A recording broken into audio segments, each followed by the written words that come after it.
Hi everyone, good evening. তো গাছটায় তোমরা দেখতে পাচ্ছ কত পরিমাণ ফুল ছিল, কিন্তু সব ফুলগুলো আমি এখানে কেটে দিলাম। তো কেন কেটে দিলাম এতগুলো ফুল, সেটা নিয়ে আজকের ভিডিওটা। তো এখানে ফুল মেনলি কেটে দেওয়া হয় গাছের এনার্জি, যাতে ফুল ফোটার পরবর্তীকালে নষ্ট না হয়। তো পরে যদি এনার্জি বেশি নষ্ট হয় তখন গাছটা আরও রোগাগ্রস্ত বা ওই ক্লোরোসিস আরও অনেক প্রবলেম হতে পারে। তার জন্যই ফুলকে নির্দিষ্ট একটা সময় পর্যন্ত রাখার পর ফুলগুলোকে কেটে দেওয়া বেটার। তো এখানে আমি সেইটাই ফলো করে সব ফুলগুলো কেটে দেবো এক এক করে। এখানে একটাও ফুল রাখা যাবে না, যখন ব্লুম হয়ে যাবে, ফুল ব্লুম হয়ে যাওয়ার পর কয়েকদিন রাখার পর ফুলগুলো কেটে দেওয়া বেটার। তো এখানে তোমরা দেখতে পাচ্ছ ফুলগুলো আমি এক এক করে কেটে দিচ্ছি, এবং শুধু ফুলটা কেটে দিলেও হবে না, ফুলের মধ্যে যে স্টিকটা থাকে, মানে যেটা থেকে ফুলটা বের হয় বা যেটা ফুলটাকে হোল্ড করে রাখে, সেই স্টিক সহ গোটা ডাঁটটাকেই বা গোটা ফুলটাকে কেটে দিতে হবে। তো এখানে তোমরা দেখতে পাচ্ছ এক এক করে আমি সব ফুলগুলো কেটে দিচ্ছি, একটা ফুলও রাখবো না। তো ফুলগুলো কেটে দেওয়ার পর মানে গাছটা একটু পিঞ্চিং বা প্রুনিংও করে নেওয়া যেতে পারে, যাতে শেপটা একটু ঠিক থাকে। তো এখানে গাছটা আমি একটু প্রুনিং করে নেব, তারপর মেনলি গাছে খাবার যেগুলো দেওয়া হয় সেগুলো দেব।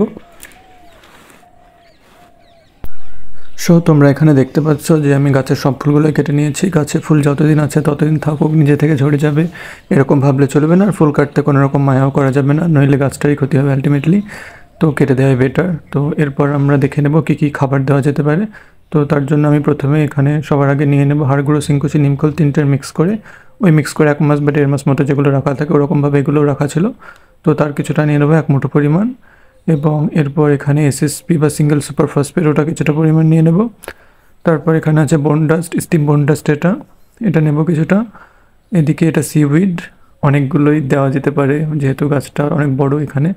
আর এখানে কিছুটা পরিমাণ ডিএপি রয়েছে, আর এটা হিউমিক অ্যাসিড, সো এটাও কিছুটা নিলাম। এবং এরপর ফেরোম্যাগ, যে গাছগুলো বেশি ব্লুম করে সেগুলোতে ক্লোরোসিস হওয়ার চান্স বেশি, তো সেজন্য আমি আগে থেকেই এখানটাতে দিয়ে দিচ্ছি ফেরোম্যাগ কিছুটা পরিমাণ। তো এগুলো দেওয়ার পর এগুলোকে ভালো করে এখানে মিক্স করে নেব, ভালো করে একদম মিক্স করে নিতে হবে যেন কোনো দলা টাইপের না থাকে, যাতে টবের সব অংশটা জুড়ে ছড়িয়ে পড়তে পারে। তো ওগুলো মিক্স করে নেওয়ার পর এখানে গাছের গোড়া অনেক আগাছা বা পুরোনো পাতা ফুল রয়েছে সেগুলো পরিষ্কার করে নেব, মানে গাছের গোড়াটা পরিষ্কার করে নেব। তারপর হালকা করে গাছের গোড়াটা খুঁড়ে নিতে হবে একটু। এখানে একটা এক্সট্রা ডাল রয়েছে, যে ডালটার জন্য শেপটা ঠিক নষ্ট হচ্ছিলো বা ওই গাছে মানে জল দিতে বা সারটা প্রয়োগ করতে প্রবলেম হচ্ছিলো, তার জন্য আমি এখানে ডালটা কেটে নেব।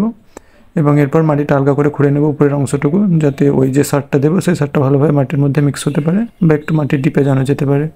আর এখানে আমি সারগুলো জাস্ট ওপর থেকেই প্রয়োগ করছি, কারণ গাছটা রিপোর্ট করা এখনও 1 বছর হয়ে যায়নি, তার জন্য রুট বাউন্ডেরও কোনো প্রবলেম নেই, তো আবার রিপোর্ট করারও কোনো দরকার নেই, তাই জাস্ট উপর থেকে দিয়ে দিলে এটা হয়ে যাবে। তো এখানে পুরো টপ বরাবর মানে একদম সারফেসটা ভালো করে খুঁড়ে নেওয়ার পর এখানে যে সারটা আমরা বানিয়েছিলাম সেই সারটা গোটা গোড়া বরাবর ভালোভাবে দিয়ে দেবো।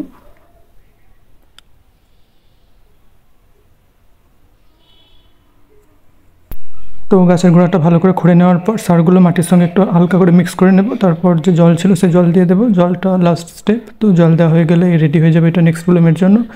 এরপর তোমাদের যদি কিছু জানার থাকে তাহলে কমেন্টে বলতে পারো।